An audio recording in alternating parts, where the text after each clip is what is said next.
Just promote anything that you got. Okay, music videos, book with me. I love to work with underground plug artists, but I'll work with anybody who makes good music. So hit me for music videos. Let's work. I'm not doing interviews, so honestly, stop hitting me for interviews. I'm not doing interviews right now. Hey, that's up. We'll do you. Yeah, exactly. Go to these guys. I want to shout out.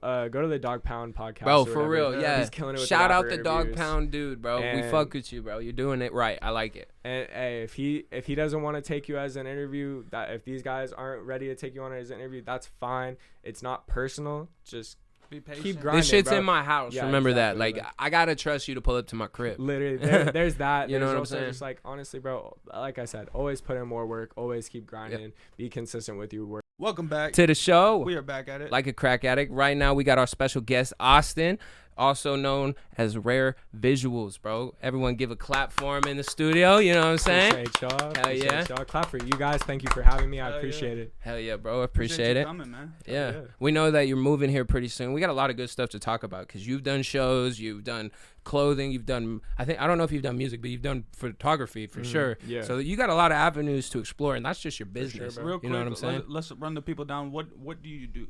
So my way of describing it is I say it's a media company. Yep. Okay. So I love creating things. I love brand building. I love brand development. I love marketing. So it's just anything that I can do with the shows. I love to do clothes with artists. I love to do music videos and develop an image and develop a brand. I've been working with mostly Jay Apollo, Kid Fuji for like about the last year or whatever. Those are my guys. Yeah, we work fuck on with the them regular. too. Yeah, just shot a video with Kid Fuji that should be coming out soon that I'm Hell really yeah. excited about. Let's So go. I just go. seen him too. He's been doing a lot of stuff. He was just modeling for Isaac as well for his new fucking his new what's that called? Varsity. the varsity Yeah. jacket, yeah. Him That and shit's gonna be Teo. dope. Teo's somebody else that I've worked with Okay. multiple times on little different projects, but Hell yeah. Yeah, bro. You've been doing it for 2 years, I think, is what I seen. yeah, about 2-3. Yeah, so I'm 19 now. I started when I was about 16. Damn, bro. shit. That's young as fuck to be having this vision. Like, Oh, because for like sure, the bro. first thing you dropped on your YouTube channel was an interview. So like Yeah. you were out there on it. Like that's Bro, a little ballsy for the first one. Honestly, bro, I've been doing the YouTube shit since, I don't know. He knows. We were looking at the videos the other day. My boy Scotty's in the building. He helps me with Ooh, the Scotty different pimpin'. videos. Scotty? Scotty pimping. Scotty shot it. You know, Scotty be helping me out with everything. But Scotty knows, even in those little YouTube videos. Dude, I feel you, I've been man. doing this since I was like 12, 13, bro. Just always had a camera, always Yep. filming something. Even when I couldn't edit or even when I wasn't watching YouTube, I was still, my grandma always had a camera in my hand because that's what she did. She was always That's fine. into photography. So Did she take like professional photos or just Yeah, like bro, my photos gran- everywhere? my grandma is somebody that's super dope to me just because like my grandma had a blog when I was younger. Oh, Okay. word? She was always around and Yeah. she dipped out one day. She was like, she started a blog 10,000 miles to I don't know, whatever the South Pole is, Antarctica or whatever. I don't know. So she was photographing all through South America on different islands with different exotic birds and That's dope bugs as and animals fuck. and just talking to different people. She was in the Peace Corps, went to Madagascar, That's dope. did work over there. So she always had like underwater cameras and different cameras that she would give to me and my sister. And Was her shit pretty popping? She I was obviously too got to young travel the remember. world Yeah, about it, she you know? she definitely she wasn't making no crazy money by any means, but it was what she wanted to do. If she and was getting by doing what she likes to do, that's all you can and ask for, you know? that was always her, bro. Like they always had like cinder block furniture, and they were definitely like they didn't have no money, but like Yeah. she always was Making it surfing work. and exploring the world and That's dope. saving her money to get camera equipment and new equipment. See, that's fire. It's important to not look at like the what do you call it? Material items like they're super important and Yeah. mainly just like worry about those experiences. Yeah. So it's cool that she did that. It sounds like you got a lot out from your grandma, like vision-wise, determination, like getting the shit done, you know, like Yeah. not caring what other people think.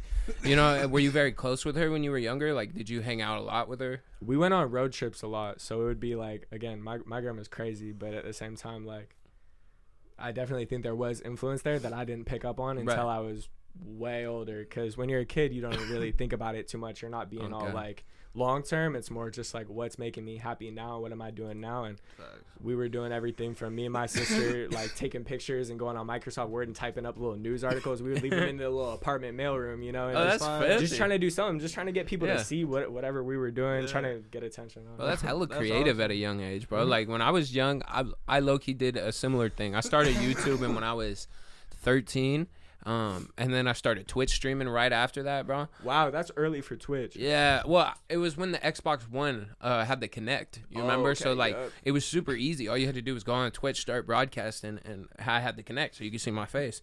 Bro, it was hella funny. One of the times I Twitch streamed, bro, there was this guy in there. He came into the chat, and it was like 2 dudes, and he was like, "Damn, I want to give you a Blumpkin." And I was like, before I knew what the fuck that was, right? Yeah. So then someone else comments, and they're like, "What the fuck is that?" And I was like, "I don't know. I think it's a fat joke." Because I was hella fat at the time. So I was like, I'm not going. And then he goes, "Nah, bro, I want to suck your dick while you're taking a shit." And I was like, "Oh, fuck, bro." Ends the stream. And right after that, bro, it was fucking terrifying. I'm playing Halo. You're like, disconnected and you're like, is he around me? Looking behind you. Oh god. Oh, Go knock on mom's door. And I used to do like videos. This guy's like, offering me Blumpkins, mom. he wants to suck my pee-pee while I shit. She's writing that shit down. Blumpkin, you said. Your father Putting it would in like the that police one. report. She said, "Officer, now I'll give you a Blumpkin if you just take my son right here." Oh, jeez. No, but have you ever seen a Hoodwinked? I have. Yes, bro. Hoodwinked is gas. With the gnarly ass grandma? That's how I imagine your Yeah. grandma. That's how I imagine your grandma. A Bro. little Dude, bit, my bro. grandma's boring. Your A grandma's little bit. fucked up, Yeah. Nah, my She just adventures like that and shit. yeah, bro. Like, no hit Oh, God. problem. Like, nah, she's thugging it out. Did your That's grandma fire. bake a lot? Cause like they say there's like the 2 type of grandmas, the one that like Mhm. bakes and then the one that buys a lot of shit. I never had a grandma that baked, bro. I never had like. My one grandma is like a security guard for like a camp club, like whole shit. like Oh, fuck. woodsman lady, and then my other one's over here thugging it out in a 4Runner through South America. That's Neither of them really cook like that. Neither of them, you know what I'm saying? Yeah. That's dope. So all right, so let's get into your background a little bit. I heard you say you had a sister, right? Mhm. What's Yeah. the age difference there? So I got 2 sisters, McKenna and Brecklin. Brecklin is that's a she just turned dope name. 17. Yeah, for real. My mom's unique, you know. Yeah. But yeah, Brecklin is 17, and then McKenna is 7. Oh damn. Mhm. Yeah, that's a big age So difference. you're right the there. oldest? Yeah. Oh shit. And the only boy? Mhm. Yeah, That's I was fire. raised all by women, bro. In houses with my grandma, my mom, and my sisters. And You can definitely you, I tell was- those people. You know what I'm Yeah, saying? Like yeah. they just have a bigger respect. Like I'm sure you pick up Especially after for women. yourself. Yeah. You nah, fucking I was do your always hella dishes. clean and shit. Yeah, no, Yeah. for sure. Like I grew I up don't the know what same it way. is. I grew up with my grandma like as a main influence. So Mhm. like I get what you're saying when you were like Yeah. my grandma was a G. Like I feel that. Like Yeah, bro. my grandma she took me to movies a lot and like she would be Same. like, "Yo, let's go see a movie. Let's go see this. Let's go see this." So Shit, back to your origin story though. Where are you from? So I'm from Lake Stevens, Washington, Oh, and shit. then my dad is from Mount Vernon, Washington. Oh, okay. So- they got some North big North. ass dudes in Mount Vernon, bro. Swear, I played Yeah. I played MP football, bro. When we Uh-huh. played that team, you know what I'm That's saying? the How old are corn-fed you? I'm motherfuckers. 20. 20, bro. You're probably playing with the homie Carlos Garcia. He's a beast. Yeah, bro. Dude, I don't know, bro. That was the first game they put me in at starter, and it's the first time I got pancaked. Like, first play, Yeah, bro. I was bro. a pulling guard. I was coming this way, around the center, and here comes this big-ass fucking corn-fed Just a motherfucker. truck. And Yeah. then boom! And I said, oh. You know? Yeah, bro. That was always my thing. I played football for way too long, bro. Like 5 years or something. But I was small. I was like 5'2", basically my whole football career. Oh, that's So it. it's like I would get hit hard and I just Bounce right pop back, back up. up. Yeah, exactly. So what like position did they have you at?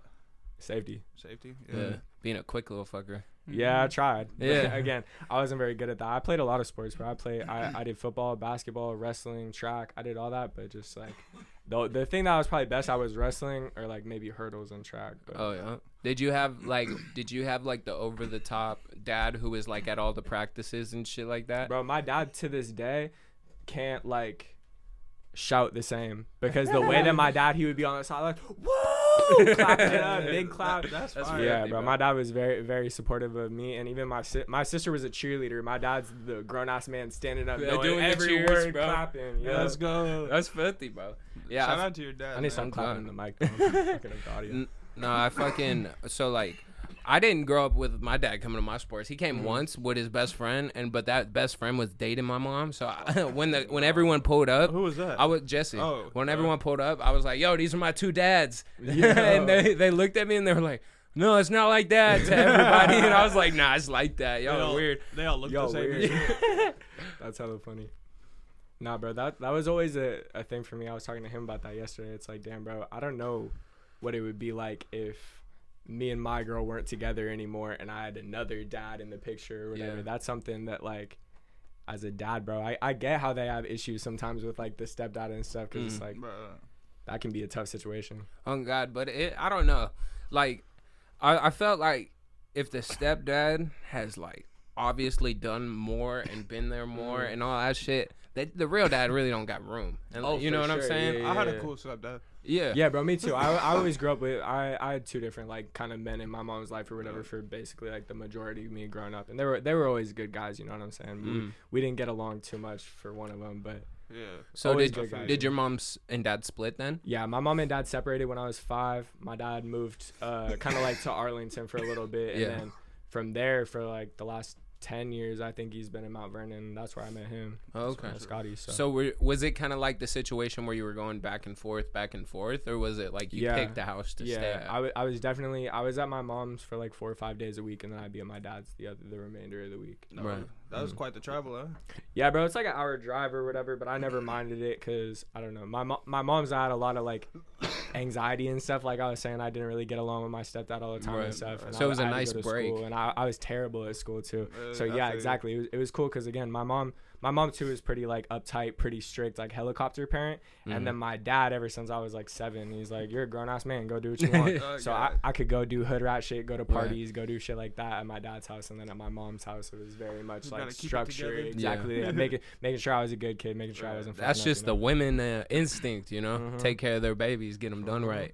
But so you hid most of that shit from your mom for a while. Did she ever? I hid everything from my mom. That like, sorry mom if you see this. Nah, like I definitely hid everything from my mom. Anytime I was doing hood rat shit or whatever, it was just like that's under wraps. Come home, be good or whatever, and then go to school and tell my friends about the cool shit that I can do. You know. Oh God. Have you reached that point like where you like finally like told your mom all the shit that you did like back in the day, or like I've done that still we're kind of back and forth. I can tell her a little something here and or whatever there. Yeah, exactly. Like, it's been 4 sprinkle years. it in, but my mom's the type to get mad, bro. My mom doesn't play, so my mom's the type to still, even though I'm all moved out, got my own place, my mom's still the type to be just like, oh, so you were just fabricating to me the whole time? Like, what kind of man are you? Then they make you feel guilty they and shit. Tripping and shit. Nah, mom, I'm doing good, I promise. No, I feel you.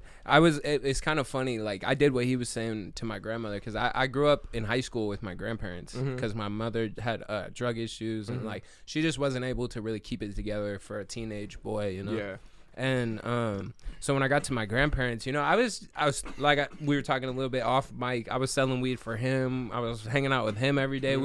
I had a garage room. Like we built a room in the garage, and the garage door you could just open a little bit, and me and Aaron would just sneak out every night and just go do the thing. That's when the bullshit started. Yeah, that's when the bullshit started. Got robbed, got jumped, got fucked up, bro. Yeah, exactly. See, that's what I'm saying. That was why I am very grateful for like the fact of just my situation in general, because like I would have turned out way different. I probably wouldn't have been into the same things I'm into. I know I wouldn't. I would be an entirely different person if I never got to go up to Mount Vernon and experience those things that I did not get to experience in Lake Stevens or whatever. So it's like I'm grateful for the way things turned out. I'm grateful that my mom made sure I was on a straight path and made sure that I was focused on the right things. But I could also go to my little place and have freedom, you know. Yeah, it's like a nice little balance right there. Yeah, exactly. It's like the happy zone. In the end, we definitely had situations. Things got close. We almost got caught up for certain stuff, but I mean, realistically, looking back on it now, you know, exactly.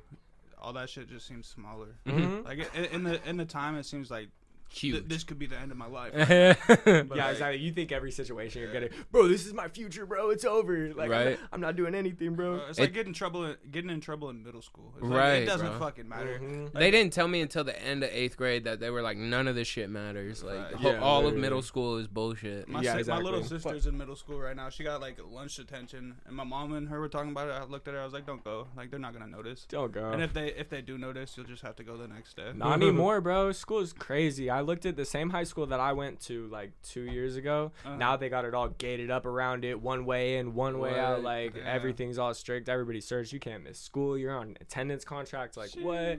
We were just leaving. Like we were just walking off, bro. Like I went to fucking Everett High, so that's just like like it's 3 separate city blocks, you know. It's an open ass campus. Hella open campus, so everybody would skip all the time. You just like slowly just walk off campus, and you're bro. Like at the corner store, you know. And I had it lucky. I lived on campus at MP. Did y'all have a crazy campus security guard? Yeah, bro. 2 of them. Two of them. They weren't crazy. Fucking but they was bong beefing water with me when I went to like both the lunches. Yeah. Like, when I was doing that, I was always beefing with this one tall motherfucker. He was ridiculous. No, we had Miss Carlson. That bitch was a cunt, bro. Fuck you, Miss Carlson. This bitch, bro, she was so rude. Like, I don't even remember what necessarily happened, but I was sitting in class watching a fucking TED Talk, you know, and she pulls up, and I see her, but she's like talking, and I got my TED Talk in. I'm like 4 seconds from finishing, so I'm like, I like looked at her. I was like, 1 second. And then she fucking snatches my shit out my ear, bro.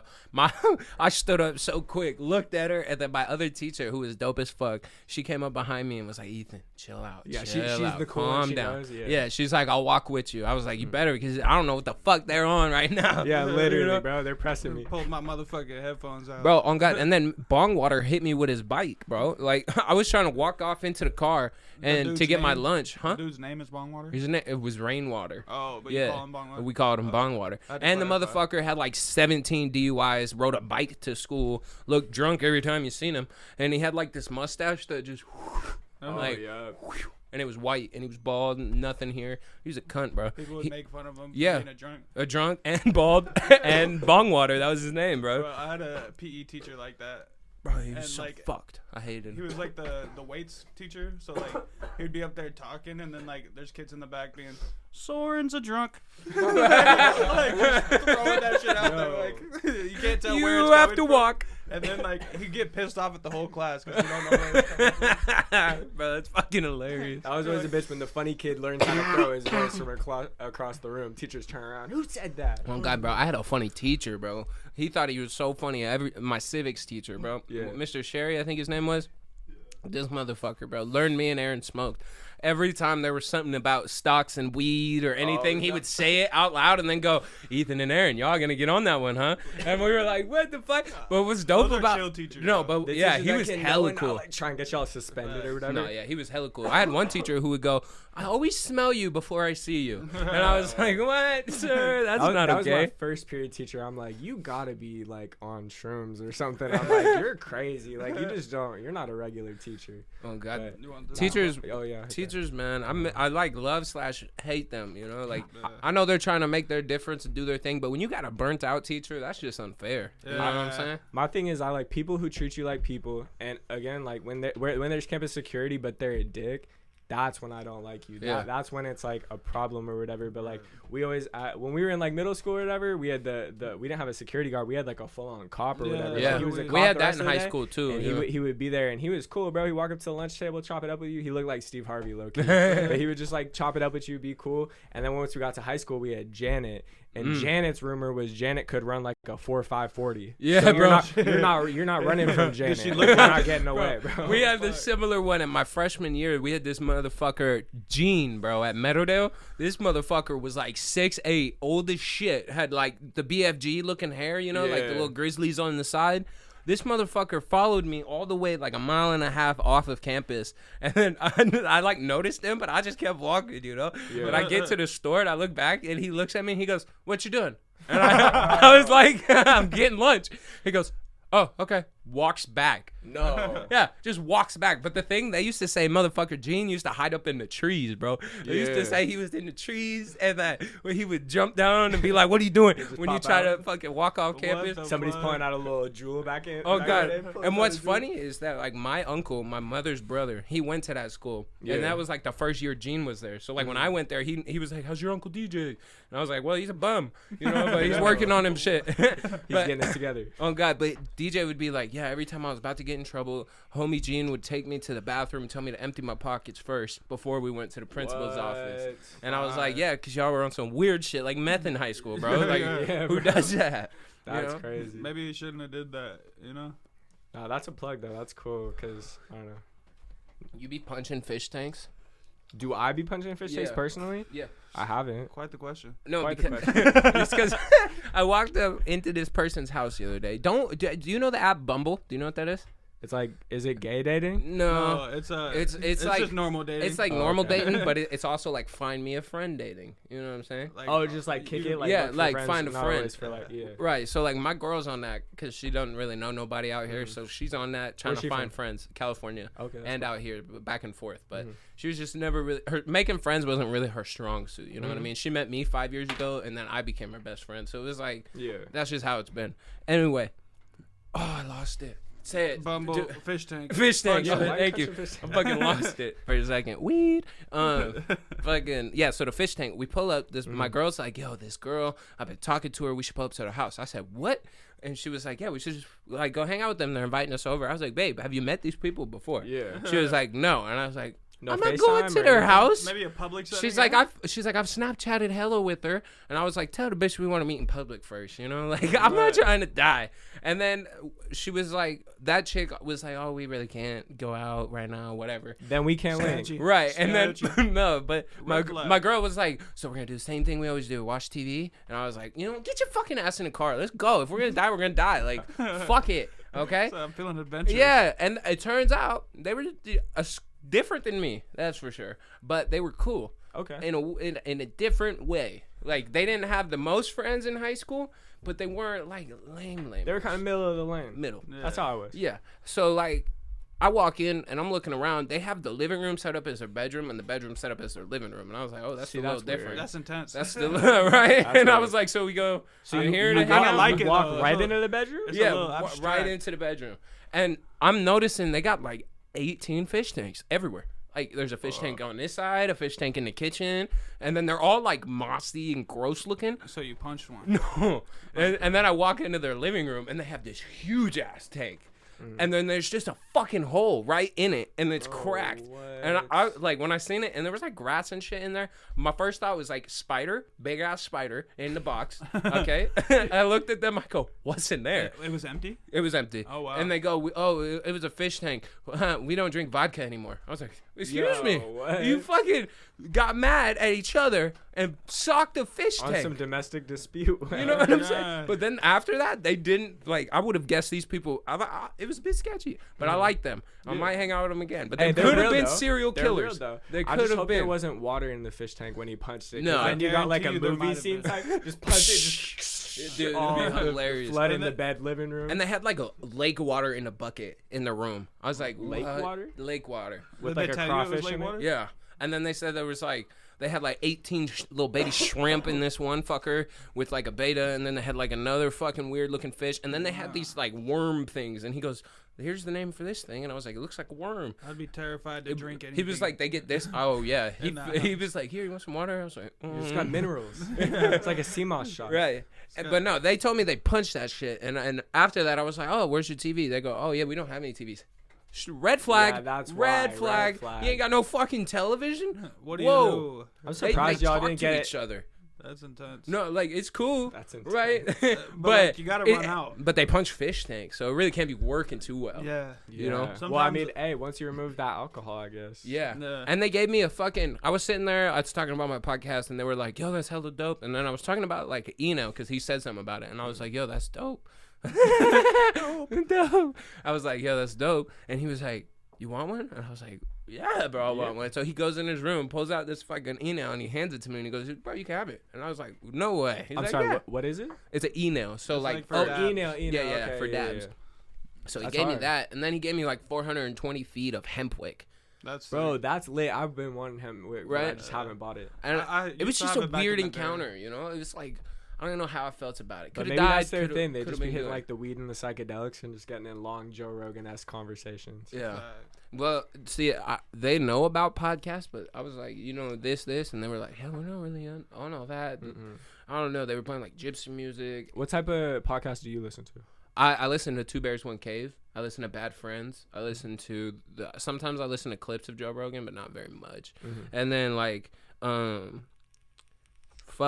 listen to Tiger Belly. I listen to like What's Tiger Belly? So Bobby Lee, do you know who that is? He's like this Asian guy who always like takes off his shirt and gets naked on. He's a comedy. Oh, comic. okay, yeah. And then there's this ginger.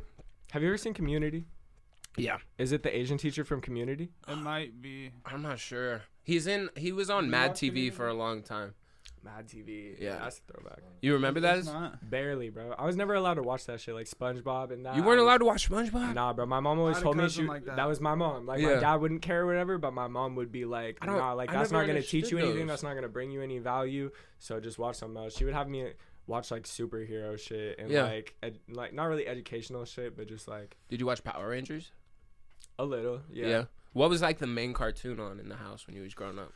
Main cartoon. Or like TV show? I like Sweet Life on Deck, Sweet Life Zack and Cody. That was me. Yeah, hard, that was bro. me. I was hard with those. Phineas and Ferb was lit. Phineas and Ferb Phineas was and big. Ferb. I watched Phineas and Ferb with my dad a lot. Basically, yeah, all that Disney Channel shit. Yeah. Like, a lot of Disney Channel Fairly shit. Odd Parents. never Cartoon failed. Network, a lot of Cartoon Network shit. Like Ben 10. Ben 10 was Bro, major for me, bro. I had disc Oh, sets. I had God, the little bro. watch, bro. Oh, yeah, I was yeah, posted yeah. as a kid. Ben I 10 had was it. I major. had it on the Wii, bro, where you had to like fucking Oh, hand motion yeah. to switch people. It was That's fucking That's difficult. lit. I had That's the little lit, though. watch though. Bro, the Wii I was will watch this. so ahead of its time. If For you sure, think bro. about that shit, Yeah. bro, you could fucking. Yeah. And now we got not much more. You know what I'm saying? Yeah. They actually Hey, took VR? that. VR VR that's is pretty close cool. to That was VR. like the start of what VR is now. Facts. Right. Have you seen Ready Player One? Nah, bro, I should though. I Oh, haven't. it's Bro, such a it's banger, fire. bro. It's like pretty much what our future is coming to. Like, Yeah. Bro, what do y'all think about that? I wonder. Like, I never know, cause like there's like the kind of like Black Mirror, like Elon Musk Neuralink way. That's how I Right. don't want the future to go, bro. Like, I'm Everybody big. stuck in machines and shit. I no, don't they know. got the little fucking ching. I know what Oh. you're Yeah, saying. the little brain chips and Yeah. shit, like where you can replay memories, like. I don't want a chip though. 'Cause I don't want to be able to get shut down by the government whenever, you know. Just fucking fall But on hey, my but face. he's saying it can like fix like paralysis and different like medical ailments that we have like no cure for or whatever.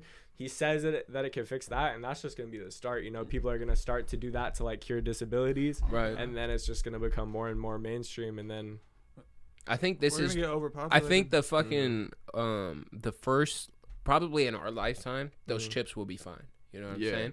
But it's like after 100 years when people have been like forever having these things and some crazy asshole's parents got killed by someone recalling a memory or some bullshit and he wants Yeah. to fucking take over he everything. becomes president. Right. He's all charismatic, and then he's all got of a sudden this he little just hits button. the switch, and yeah, just and everybody's eyes go red. And Yeah. everybody's Well, just- shit, It'd we're be the, like we're the first iRobot. testers though. Oh God, what you mean? We're like the first testers though. Right, that's why I'm like, saying it they could wouldn't do fail, that. like, right off rips. That's why I'm like that with the vaccine. You know what I'm saying? Like give it a year or two. Even though I got it, but I'm saying like give it a year or two and But see, then that's start how it getting goes. it. Yeah. Because at first you're like, nah, bro, I ain't getting that shit, and then more and more people got it, and it's Yeah, like, and shit. you that's need how it the to brain get chip's gonna be. places. Everybody, not 2 years ago, nah, fuck that. Now we're getting to the point where it's like, damn, bro, but like I kind of want to be able to replay my memories. I'm a Right. nostalgic person, you know. Oh no, I'm in a Right. wheelchair now. I need that brain chip so I can walk again. Imagine they added like you got like an upgrade like 20 years later where it's like, oh, we got projector eyes. Like you just get fucking you can project That's that Black shit. Mirror, bro. I haven't seen much Black Mirror, but Me like the neither, one bro. Black Mirror episode I've It's seen, hard to follow. I low-key watched it like twice. I think it's the first episode, but this was like wife cheats on him and he like plays it back, and then he like goes to the crib and like beats up the guy because he like knew him and he cheated with his wife. And, Right. like, Oh shit. I don't know, bro. I don't need to see all that. I don't need to see people replaying memories and Nah. Facts. Nah, And then that's the VR Anarchy Day episode, one. Yeah. bro. How I think like we've gotten onto these movie topics. I think fucking The Purge is like closer than the memories thing. You know what I'm saying? Yeah. Because with World War III, we won't get into too much about it, but like what's going on in the world, what it looks like that's gonna happen soon, people are just gonna want to be fucking, you know, everyone's Rioting gonna, and yeah, shit, everyone's yeah, gonna pick up looting. arms, and it's gonna be crazy. Mhm. You know what I'm saying? And then I think that'll be like the fix they pull out. They'll be like, hey, everyone stop fighting for one day a year. We're all gonna just murder the fuck out of each other. Are y'all outside? Nah. Nah, bro. I'm locked in. I got a lot of shit to live I value, for. exactly. I value my life too much, bro. I don't need to steal nothing. Oh, I don't God. need to kill nobody. Bro, Like, and nah, bro, I'm literally good. all it takes is someone just going, nah. And like on a purge night, and they're just, Literally. it doesn't matter if they And know there's you, no- they like you, yeah. bro. You It take the don't wrong fucking left. matter, bro.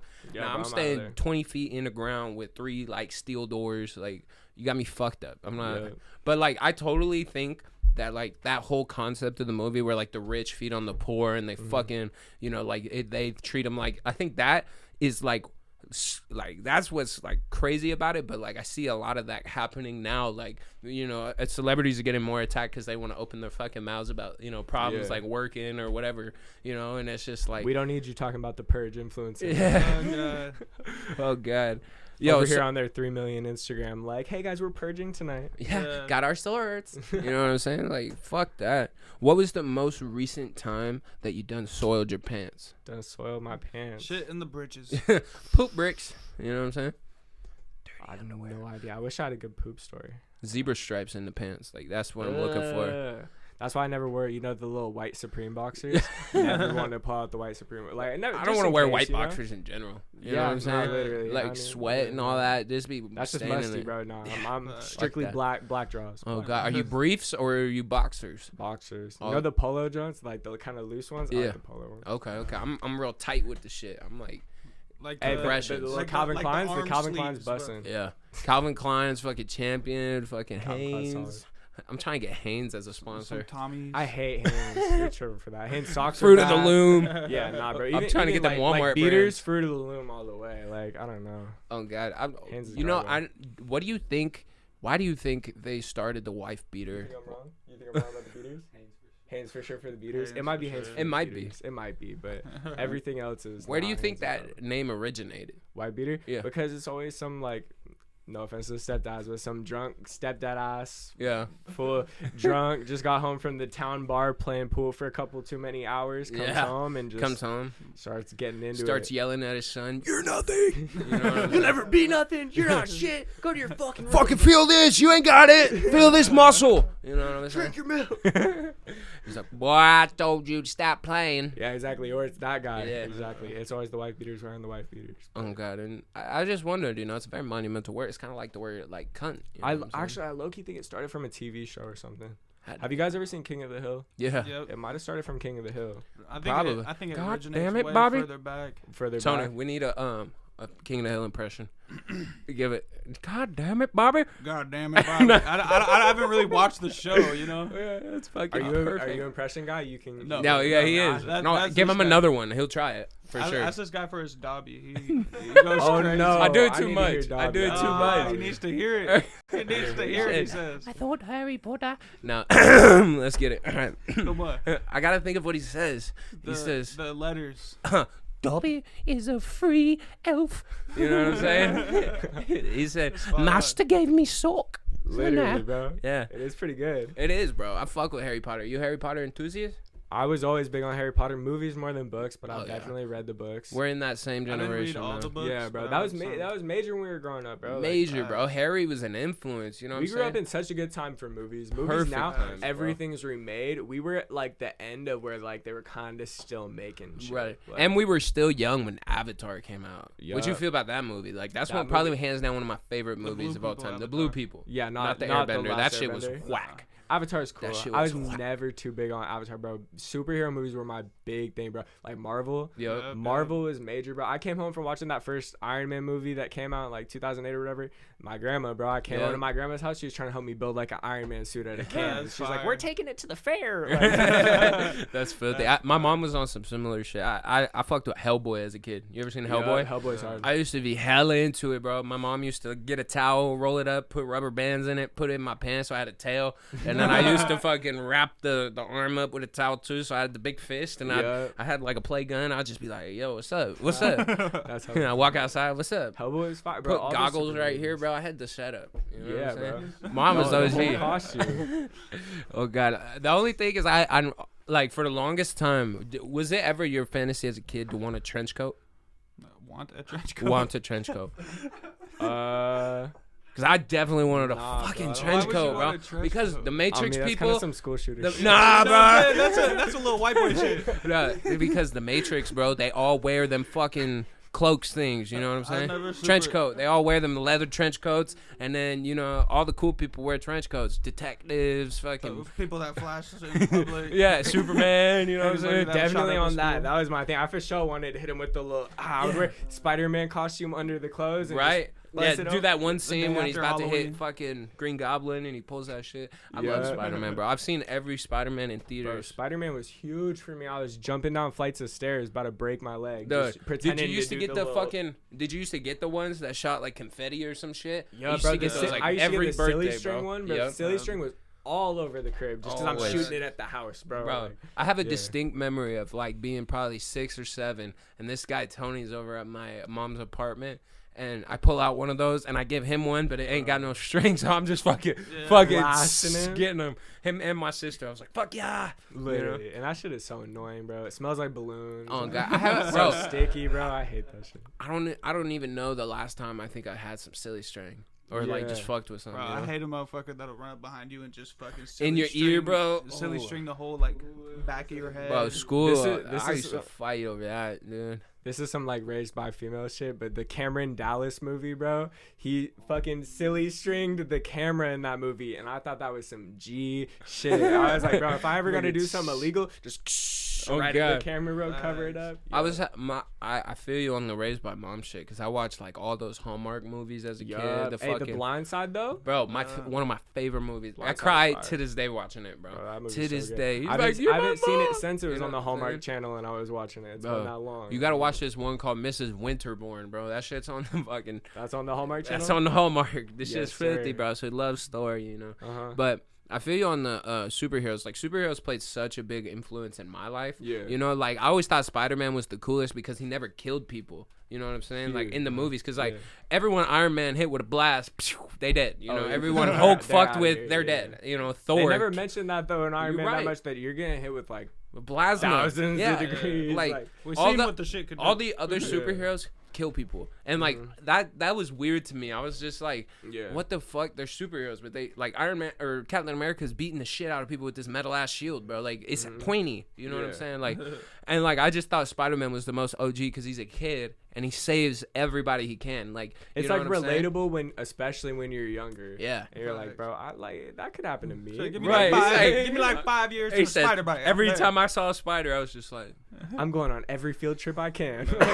Oh god, Peter Parker was a G, bro. How do you feel? Have you seen the newest? Bro, I'm so lacking. I've been telling my little sister I'm gonna take her, and you're lying to yourself. I'm a bad brother. Yeah, it's so good though. I want to go, bro. It's literally, I don't know why I'm fabricating. It's so tough because it's actually like all three. I know, spoiler alert, but like all three Spider-Man. Yeah, we've spoiled it. You don't know by now. It's like, bro, like it's so that was my childhood all the way to like my little middle school years, right? All the way to like the new Spider-Man probably came out when I was in like late high school. It's like this is my whole childhood. I need to go see that movie. Bro, and it's hella dope. A lot of people got pissed off because there's not hella action. Like there is. Okay, don't get me wrong, but it's more about like seeing. It's more funny. It's like seeing Peter fucking react to each other, and like, you know, it's really dope to see like them joking around. Witty comments. Yeah, they all got their one-liners. That was the best part of like the cartoon one too. The one Into the Spider-Verse. They're all just talking. They're chopping it up. It's a lot more like that's what I like as they got further into making the Spider-Mans. They got more talkative Spider-Mans. You know, like don't get me wrong, the first one was great, but he was a better Peter, I think, than he was a Spider-Man. And he was hella quiet as Spider-Man. Yeah, he was hella quiet. Like Spider-Man's supposed to talk hella, bro. He's supposed to be talking shit. Feedback, bro. I think they heard that feedback enough, and like the middle series, I like that.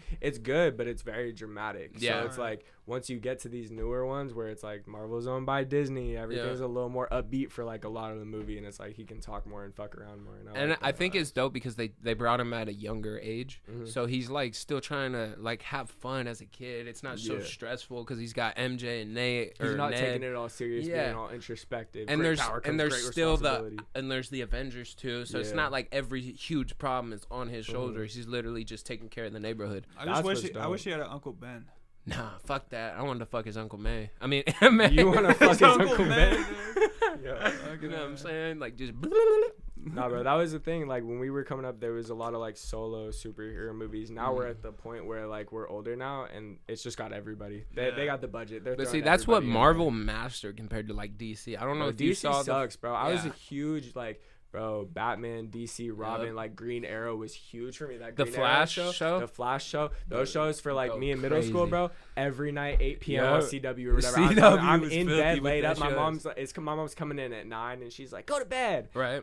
And you're like, Mom, I gotta watch another. I gotta watch the crossover. I gotta see what happens, episode, bro. Like, his daughter is here, bro. I gotta see that. I gotta see this shit, Mom. You know what I'm saying? Nah, but it's like that was major for me. Was the DC shows, and then they started putting out these DC movies, and they all suck, bro. And then they did the group movie. I can't even think of what it's called. Justice League. Yeah. And I think the downfall of that is they should have given everyone a solo movie. First, like explaining everything. They're impatient, bro. They didn't want to trust the process. Marvel did that, bro. Marvel's been working since we were like That's why in they elementary school until now, developing like a full universe with a bunch of characters Right. that all these people know and follow the storyline because it's been so long. You go to DC, Justice League is 3.5 hours because they're trying to cram all that time into one movie. And that doesn't I fucking sat there and watched it though just to see it, and I still never seen. I'm just not a big fan of that You're not Batman. missing much, bro. Yeah, But that's what I hear. no cap, I've seen the newest one, the newest Batman, and I am a fan of him. Okay. I think have you seen it? But He fell asleep and said it was garbage. bro, I fell asleep a couple times too. I only was awake for the times he was Batman. So like, to me, it was that's dope as lit. shit. You know what I'm saying? Like, I didn't see him be Bruce Wayne at all. I just saw him be Batman. That's my thing, bro. Is it's like honestly they keep restarting the universe too. So it's like Right. I saw something today on Complex. It was like peep the new deleted scene with this guy's Joker. It's like I don't even know he's cast as Joker. I don't care that he's cast as Joker because like, bro, why has there been 5 Jokers since I was 16? Bro, Right. oh God, like they should have done something with the last Joker they had, but that actor went through hella the one just with to the get weird down. hand tattoo? No, Oh. that he's Michael Morbius. Yeah, the Joker. I thought he was a cool Joker until he pulled out that. He said, fucking- "Nyah, nyah, Yeah, I hate nyah." that. It sounded I like hate fucking that. Squilliam fancy His tats pants. suck, bro. Oh, you wouldn't His get that. damaged face. Oh yeah, facts. But no, I got a question for you, bro. What's up, bro? So moving, bro, you're moving. What does Yeah. that mean for Rare Visuals as like a whole? Like, are you picking everything up and moving into there, or are you like kind of like re-establishing, Yeah. rebranding? What's going on with the move?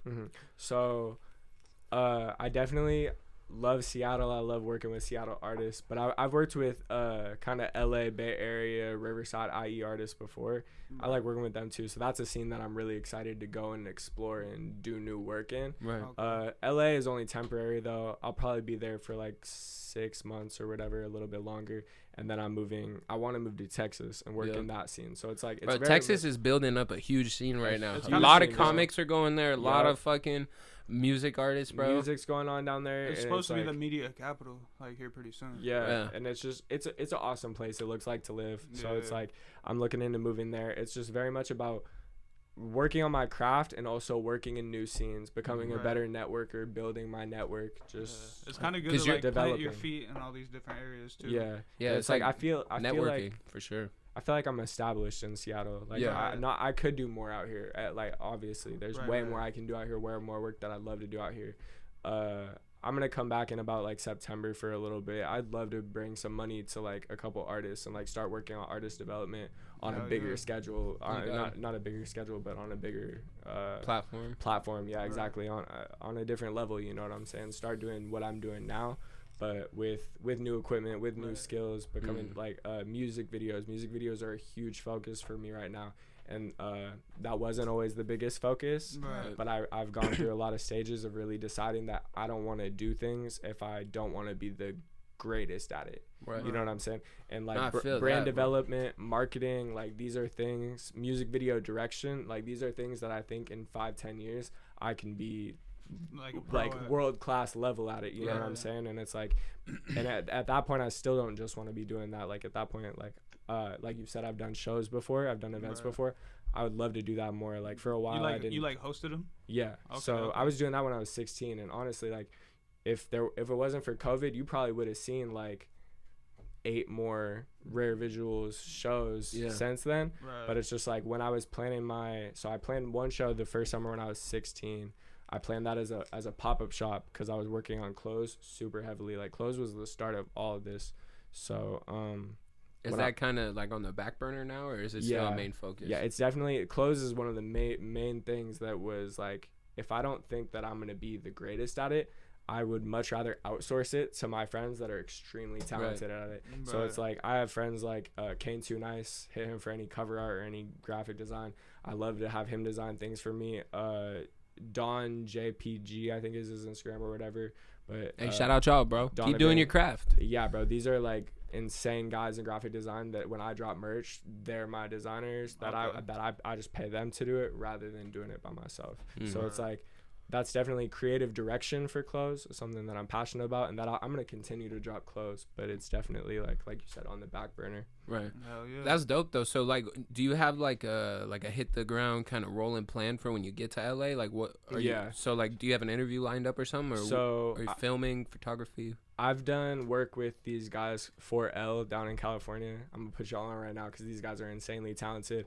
Pump Fake, he makes kind of like underground music, which he's somebody that I'm going to be doing a lot of videos down there with him for music videos, because that's kind of my aesthetic that I really like to work with. I've worked a lot up here in like the plug scene, because that plug underground music scene is something that I'm super passionate about and I love the aesthetic of. So it's like I'll be working on videos with him a lot. I want to do a lot of content with 32. He's another guy from down in California, makes super good, like I'd say like West Coast kind of R&B influenced like rap music. Super talented. These are guys that my interview with them is up on my channel. It's up right now? Yeah, it's one of my. Go check his shit out. Links in the description. Yes, sir. Rare Vigils on YouTube. That interview is the 4L interview with 32 Pump Fake and GWB Polo.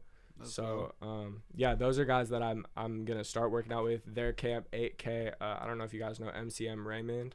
To be honest with you, I don't know many people. Like, I haven't really gotten my foot out there to meet a bunch of people, but like, you know, slowly but surely I'm getting there. Yeah, exactly. It's like the music scene is something that it took me a really long time to like kind of develop an ear and like develop an eye for what I think I really want to follow. You know what I'm saying? Because for a while, it's like when I first got into even like the Seattle music scene, everything was different than it is now. And being 16 to 19, I've kind of grown up, while I feel like this scene's grown up a lot too.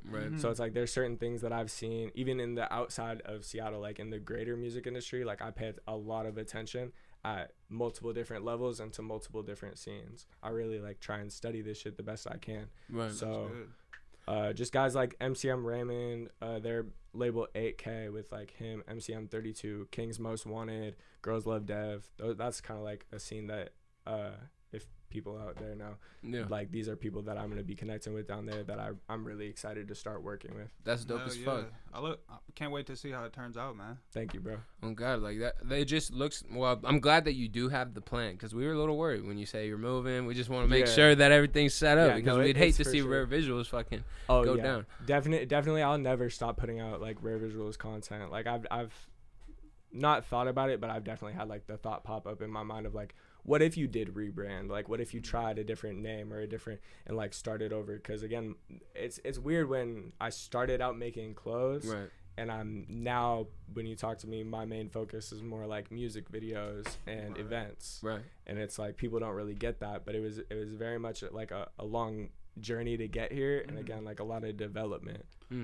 So how did you come up with the name Rare Vigils? I noticed there's dots in front of each letter. So that's, we kind of changed it at a certain point. So when I started this when I was 15, my friend wanted to make music, and he wanted to make music with me or whatever. I wasn't really big on making music. We made like a song or two or whatever. Anything that got released? It did get released, the song. It was called Swish. The homie put it on his SoundCloud. Ooh, go find Sarah Nova. I don't know. It's probably not unprivated, but maybe after he sees this, he'll unprivate it. That'd be dope. Like that. But it's terrible. It's so bad. It was very much in that SoundCloud like Lil Pump era. It was like the oh my God, bro. It was sipping, lean eye, gargle, swish. Ay, I might fuck your bitch. Ay. That was like the chorus or whatever. So like my mom would hate that if she ever knew that. But it's just like, just little things like that. I started that, and he was like, let's make music. I was like, you can make music, and then I want to like sign you or whatever, because obviously I'm a little scammer business person when I was 15 more or whatever. Background shit. Yeah, exactly. So I'm like, let's get it. I want to handle your merch. I want to handle your branding. I want to handle your touring. There was no touring. I want to get you shows. Like I wanted to basically 360 it and make sure I handled everything. Yeah, exactly. Like make sure the merch is fire, because my guy's doing the merch. You know what I'm saying? Right. So it's like I got him into like a fake contract or whatever. We did that. That's how it started. It was like Rare Music. Okay. And then so it was, eventually I got a little older. I really got into like X and like that like woke kind of like be smart manifestation, all that stuff. Yep. Right. I got like really like rebellious, like kind of like fuck the industry, all that or whatever. So Rare became Rage Against Regular Enterprise. Okay. So it was basically just about standing out against like just regular business practice, basically being different, being genuine, being authentic. So it's definitely a message that I really still like stand by. Yeah. But it eventually, like once I started working more in like the music content wise, it was just like, I'm not super especially I felt like it was constraining me a lot when designing clothes, and I got into a different aesthetic. I wasn't really into that same aesthetic anymore, and it boxed me in. I don't like being boxed in. So now Rare, I took out the dots. If you see anything that I put out now, the dots aren't in there. Just because now Rare is more just about, I want to make content that nobody else is making. I want to make things that you've never seen before, and I want to make things that are different than everyone else. Right.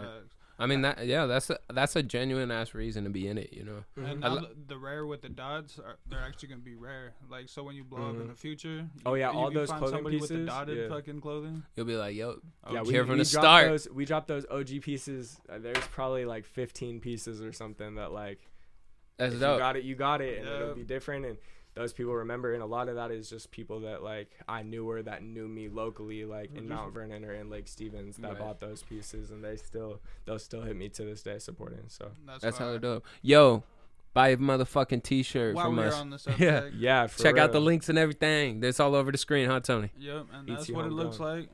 Yeah, buy it. Just hit a quick zoom Also, are you selling any merch right now? I'm not, but stay tuned to the Instagram. _rare visuals. There'll definitely be new clothes now. My guy Paleos Poncho 206, shout out to him. He makes clothes now. He manufactures. So if you guys, he's definitely starting out. He's a manufacturer too.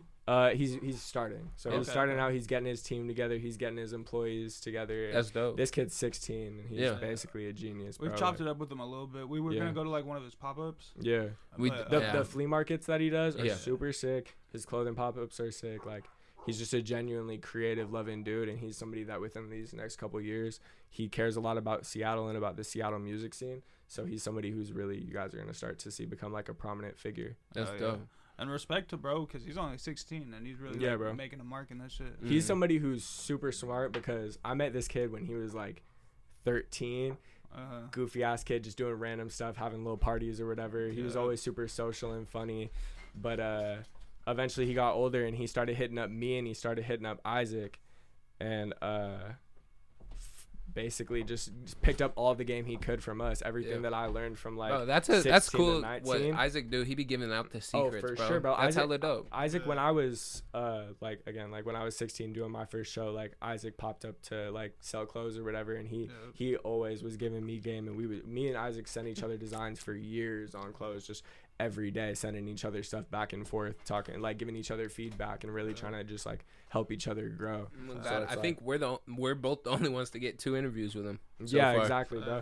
I don't know. That was one of my earlier interviews, and then we had him come back a little bit later once we had the new studio. But that's just a dope one to see. That like, I think when I interviewed him, he had like 5K or something like that on the gram, and now I think he has 30 or something. What's crazy is he hit 10K when he was at ours. He like hit it that like right after he left, or like in the same day. Yeah, which was crazy. And then now, we just had him on again, and he's at like he was at like 25, 26. It's dope because he also has, I know he has other interviews out on YouTube or whatever. He has like a Zoom interview, and it's just cool for me to see where he was when we first DM'd on Instagram or whatever it was, and then to just like, he has interviews at all these levels, and you can see the growth, and you can see like Pedro's in all of them too. So it's like, he's a real genuine dude. Cool. Bro. I fuck with both of them. Yeah, they're hella cool. And what's cool, like Isaac too, not to dick ride or nothing, but he's just a cool ass dude. He'd be always trying to just help out and put people on, and like,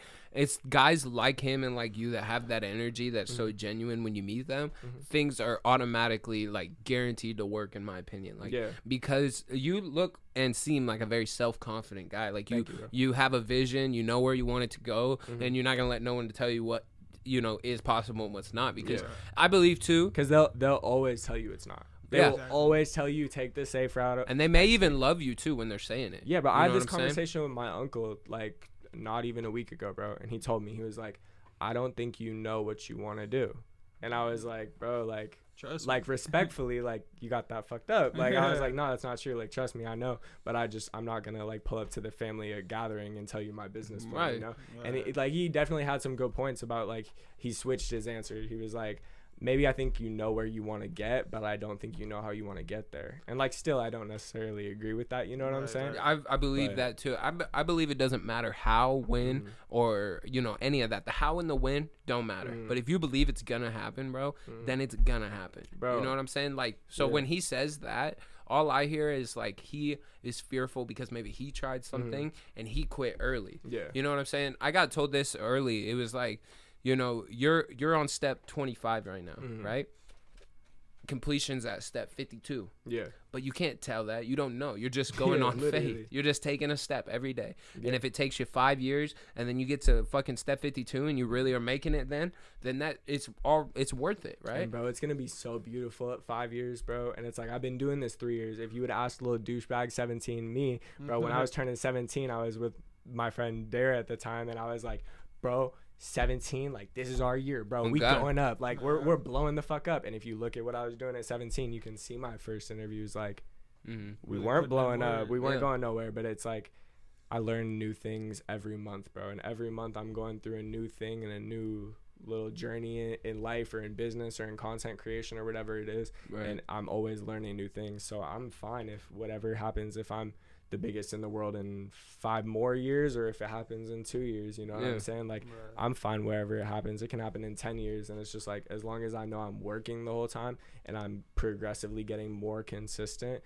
I don't ever want to be like still talking about the things that I was doing at 16, 17, 18, 19. Like, I don't want to be talking about like the same shit, you know what I'm saying? Like, I want to be talking about what I'm doing now, you know? You know what's, I maybe you feel the same way, but for me, I feel like it's a gift and a curse to have a podcast as you grow up. You know what I'm saying? For sure, bro. Because every story that happens to me gets told the next week. I don't have years to perfect the story. I don't have time to really nick it down and see how I want to tell it. You know, it's not so like raw. A comedy routine. Right. Yeah. It's every week it's something different. And it's, you know, Tony and I going through life. And what I think is cool is, like, because we've started almost 2 years ago, and like, to see where we're at in 30 years, how many episodes we have, you know, how many fucking comments and likes and subscribers. Like, even if I have 100,000 in 6 years, that's a win. That's a W. Bro, it's a dub that you know what I'm saying? Ever got 100,000, like 100,000 people? That was the biggest thing when I was looking at like YouTube views. It's like, even break it down to like the lowest amount, whatever it is. Like, even if you have 150, 20 people watching every episode, I have 50 people or whatever it is that every time I put out a video, they give a fuck. They consistently want to watch what I'm doing. And it's like, of course, it's good to get videos with more views, and like the views go up over time, and it's good to see growth. But like at any level that people give a fuck about what you're doing, like, that's sick, bro. Especially and it's every like, time. And if you talk to anybody successful and you tell them, hey, I have 125 subscribers. I've been doing it for 6 years. I'm starting to get more consistent. You know what they're going to tell you? Keep going. Be more consistent. They're going to say, be more consistent and keep going. Don't stop. Yeah. It's the people who are at those 9 to 5s, those people that, you know, don't really believe in what they're doing, you know, who got it safe, played it safe. They see that and they're fearful. You know what I mean? And it took me a while to realize that people may love you and may talk shit, but it's really just because they are fearful for you. They care so much about you, you know, that they don't want to see you fail. But at the same time, it's hard to explain to someone who doesn't have their mind really unlocked. It's hard to tell someone that you have a vision and you know where it's going. Yeah. You know, and it's kind of crazy. Like, moving into our last house, my girl, she was like tripping on me because she'd be like, yo, what are we going to do if this house doesn't work out? What's the plan B? I go, I don't believe in plan Bs. This house is going to work out. I believe it. Like, I'm not tripping about it. We've already moved in there. I've seen what it looks like in my head. Like, it's fine, baby. Don't, you know. And like, she every day, like, what's your plan? What's your plan? What's your plan? I'm like, just wait. And, you know, it ends up working out. You know what I'm saying? And like, I just believe that if you want it, why don't you get it? You know, why is there a reason that you shouldn't have it? And there never is, bro. And the more you waste time with like dodging it, or thinking there's an easy way out, or thinking if you wait, or thinking if you have a plan B, like whatever it is, bro, that shit never works out. The more, like, the older I get, the longer I make content, the longer I do anything, the more I realize that, bro, there's no shortcuts to anything, bro. Just fucking do it. Like, I had an editor for a while. I should not have had an editor. If I'm making videos, I need to be making videos. I need to be filming videos. I need to learn about the camera. I need to learn about the editing equipment. I need to pay for the right editing software, and I just need to do it. Because it's like, you're never going to help yourself by making shortcuts. Exactly. See, I agree 100%.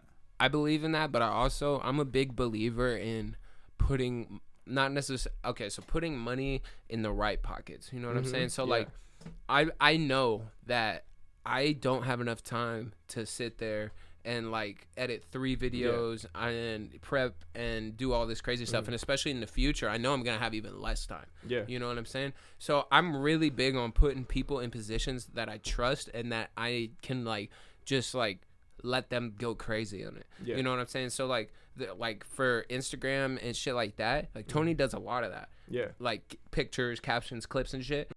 And I personally sit back and I'm like, yeah, you're good at that. I'm going to let you just be great at it because I'm good at this other thing. You know? And I totally agree with that. That's how I feel about graphic design. Right. It's like I can Photoshop. I've made hundreds of clothing designs, but at the same time, I put money into the right people's pockets. Right. I totally agree with that. And it's like, it comes down to it at the end of the day. Like, say I pay Aaron to edit. He spends all his time learning to edit. He gets really good at that one thing.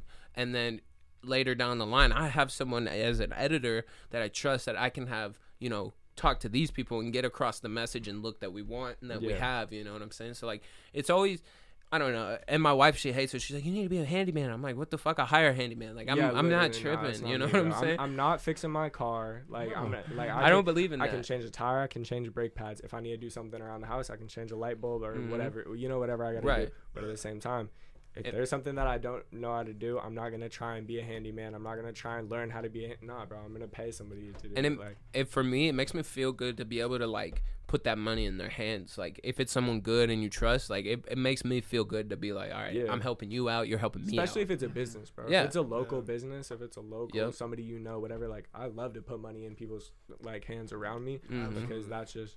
That builds they remember everybody it else too. up. Yeah, you know, it's like they want to help you, and it's not even about that, but it's like the more you help people, the more help you get, and it's like, and it's kind of like birds of a feather flock together. So it's like, you know, if you spend enough time with people like you and Isaac and Jay and Scooter and all these people that are actively trying to be creative and work for something and do something, you'll be surprised at how much it motivates you. Yeah, like, you know what I'm saying? Like, if you're like, I had to, like, almost not per se cut off friends, but I had to stop seeing them as much because it's like, I personally feel like maybe we're grown apart. You know what I'm saying? Not so much that I'm like, oh, I'm over you, I'm better, I'm higher up. It's more like I feel like I've grown and maybe you haven't, but I'm still willing to pull you up. But it's like, it has to be in the right way, you know? And I have a hard time like talking, like trying to just make talk to someone who's like not actively trying to better themselves. You know what I mean? Like, I have friends that live with their parents, or I got friends that, you know, actively just like sit there and really don't like try to get off the couch or try to get a job or try to get their foot in the door to something. And like, you know, me being 20, having my own house, having a good job, having the podcast and stuff, it's like I can't be around people who are sluggish like that, you know? And it's not like it's fucked up, like I'm saying, like, I love them so much that when the time is right, I'm ready to pull you up. But you have to want it, bro. Yeah. You know what I'm saying? And a lot of people, I feel like when they see their friend growing and changing, they get scared and they're like, yo, you can't do that. Why? Why are you leaving? What are you doing? And they try to pull you down to keep them at your level. But, you know, you have to be confident. You have to be self-aware to know that I'm doing what's right for me right now. Yeah. You know what I mean? And if it's meant to be, bro, I'm going to come back and I'm going to pull you up. But, like, let me figure it out first. You know, if I figure it out, I can come back and I can show you all. You know? So, like, I feel you on that. And there's definitely, like, that's what happens when you go the no plan B route. Like, we go very much the only plan A route. But the thing about it, like I said, there's no shortcuts. Like, if you really want to make it in whatever field you're in, the biggest thing I've seen is consistency. Do it over and over and over and over and over and over and over again until you become amazing at it. So it's like, if I'm trying to do that, if I'm trying to consistently do this and consistently study this and use this as a work of art, especially because I'm doing so many things, there's a lot of people that I text. They'll get the text sometimes of like, bro, I fucking love you, but at the same time, like, I don't know when I'm going to see you next. Because realistically, am I kicking it with anybody? Like, are we going just to go smoke somewhere? Are we going just to go eat somewhere? I have a hard time doing that kind of stuff. Just to go for a drive? Are we going just to go kick it? Like, probably not. And it's like, again, I love them. These are people that in school, when we were in school all day or when we had weekends or whatever it was, and I wasn't fully devoting my life to like what I want to do as a career, like, we might have just kicked it, you know, and it was cool to just kick it. I love those memories. I'm a super like nostalgic person, but those are just people that I'm probably not going to see very often or for a while. Like, we Right. can link and kick it when I'm on my second rental property. I feel you there. Right. But I feel that too heavily because, like, Tony and I, since starting this, every time I see him, it's something about the podcast, something about what we're doing, something about who's up next, what we doing. Like, it's a lot of fun, but it's also a lot of business, and I really like that because, like, for the long time, like, when we started this, it was like I came to Tony and I was like, I think we could be great at this. Yeah. And he was a little, like, he told me the other day he was more doing it because he wanted to help what I was doing. Like, he believed in me and he wanted to do it for me because I wanted to do it. Yeah. But then slowly over time, he really started to fuck with it and really started to see, like, numbers and just, like, people actually enjoying what we're doing. Yeah. You know what I mean? We've been, like, you know, recognized a couple of times, and, like, every time I see Tony, he's like, ah. But I'm more excited when it happens. Like, I'm like, can I take a picture of you? Like, fuck. You know what I mean? Like, it's like that's where the relationship's built, bro. Like, the relationship's built in the long work sessions where the phones are out on Instagram developing the page, or the laptops are out, or the long drives to go make content. Like, that's when the business relationship becomes still like, you guys are friends, you guys are brothers, you guys are, like, really, like, locked in. And it's like, and that's why you both care about it so much, because over time, like, you've developed a craft and something that's an art to you, like a passion, you know. Yeah, and I feel like it helps too because we're brothers. Like, we can hold each other more accountable than I could with, say, a friend. You know what I'm saying? Because a friend, they could take it so differently, but at the end of the day, my brother knows I love him, and I'm never gonna do anything to purposely fuck him up or purposely cut him off or do anything like that. Everything I say is because I care, and I care about this company, and I believe that this shit that we have is gonna be our future, and like, it's gonna be our main, like, footprint on this world. Like you said, you're in the media game, we're in the entertainment business. Like, we want to do everything from, you know, management to promotion to taking you on tour to recording a podcast if that's what you're into, to having 6 or 7 studios where we can go crazy on any kind of music, you know, where I got Aaron out there producing, and I got people taking them on tour, I got tour managers, I got, you know, all of that. I want everything. I want to build a place where someone can bring their dream and go, hey, I have this idea, this is what I want to do, can you help me make it happen? And I can go yes, or keep grinding, like, let's build it up a little bit more, and let's really put it in, because those are the type of motherfuckers that I actually enjoy talking to. You know, I actually enjoy their time. It's like people who come to me with creative shit. Because, like, me, myself, I'm creative as a motherfucker at the end of the day. Like, I'm thinking about 17 different things because of the ADHD and the Adderall, you know? I feel that. Yeah. No, I don't do Adderall. But I don't do Adderall, but the ADHD. Yeah, the ADHD is a motherfucker. So it's like 7 different thoughts, you know? And, like, I just feel like that's what I was put here to do, is talk. Like, ever since I was a kid, you can ask Tony, my dad's always said that I was gonna make money off my mouthpiece, because I always tried to sound like my dad, and my dad always sounded like he was an idiot, talking all the time, knowing everybody. Just everybody. That was the craziest thing about the stepdad that I didn't get along with. We're walking in the store, we're walking in this place, he's just bullshitting with whoever, and I'm standing there like, bro, why are you talking to this girl? Like, she does not care, bro.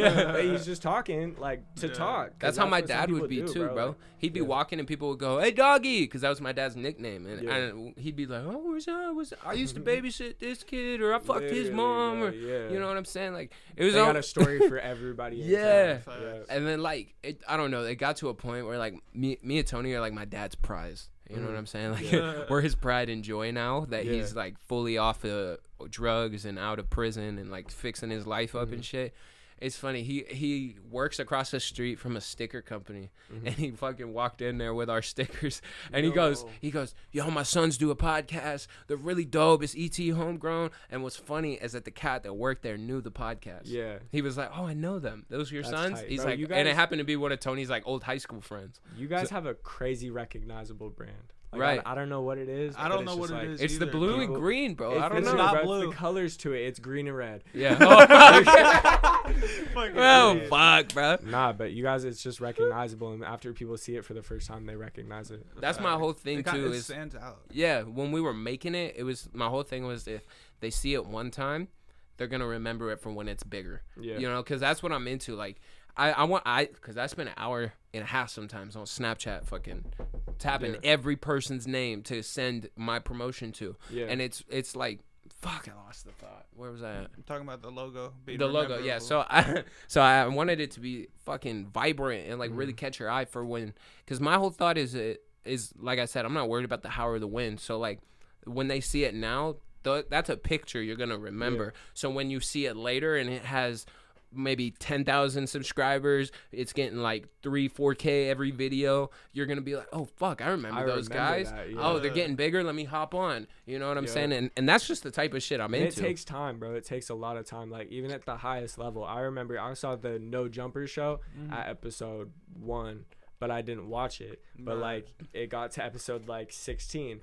And I watched it. I was like, this shit's trash. Right. Turned it off, didn't watch it. They got to like episode 32. I turned it on, laughing my ass off. I was like, bro, this is funny. Now they're 100 and some episodes in. Eventually, bro, I watched that No Jumper show every week, bro. Like while I'm getting ready, while I'm cooking, while I'm doing whatever. Because it's like, eventually they just developed it, and not everybody taps in when they see it at episode 1 or at episode 30. Right. But like sometimes it takes till episode 100, episode 200, and then people tap in. But it's because I feel like a lot of followers. Right. A lot of people don't want to jump into something they don't believe in. You know what I'm saying? If they see you putting in the work, you know what I'm saying? Like recently our numbers have been down, but we've been putting in the work every week still. So when someone sees us, they're like, yo, y'all are putting in the work, keep grinding, like stay consistent, like keep putting a video out. And that's like my biggest thing. If you're trying to make content or you're trying to do something, create a schedule that you can seriously follow. You know what I'm saying? If it's once every 2 weeks, then stick to it and put it in your make sure when you're posting the day, you're telling them like which day, because a consistent thing, it's just never gonna go away, you know. But if say like you post a video here and then you wait 3 months and then you post another video, no one's gonna remember. They're not like, oh fuck, this video was, you know, they're not gonna subscribe because it's not consistent content. People are in it to get distracted. People are in it to get away from what they want to do. So it's like, believe in yourself, go balls to the walls, find a schedule that works for you. Do it always. Talk about it all the time.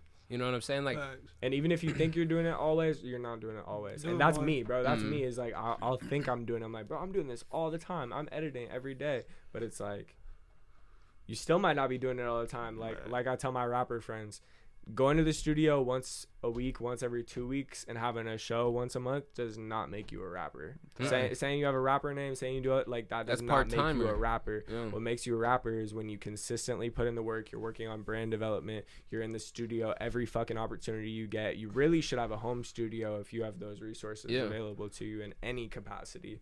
So it's like, and it's the same thing with media. Like if you're not consistently putting out podcasts, you don't do a podcast. You have a YouTube account, you have a YouTube channel, you make videos sometimes, and that's great. Don't get me wrong. And there's people who do that, and that's their hobby, and that's great. But if you want to do this as a career, you gotta take it like a career. You gotta always do it. And like you said, consistently. And like you said, when the numbers are down, continuing to do exactly what you do and making sure while in that meantime. Perfect, bro. Less people are seeing me go through my awkward phase, I guess, because now my editing's developing, my camera work is developing, my camera equipment's developing, new mics, new studio, new social media projects that we're working on, new different lanes. You know what I'm saying? Like, less people are seeing the awkward stage, and they're gonna see the greatly developed, polished stage, and that's fine with me. And like you said, like, I fucking love those 50 or 80 people who come back every week and watch that shit. You know what I mean? Always they'll send you little videos you watching it. I love those people. I love that shit. Or like you see similar names in the comments. You know what I'm saying? Like, I fuck with that tough. Like, I love.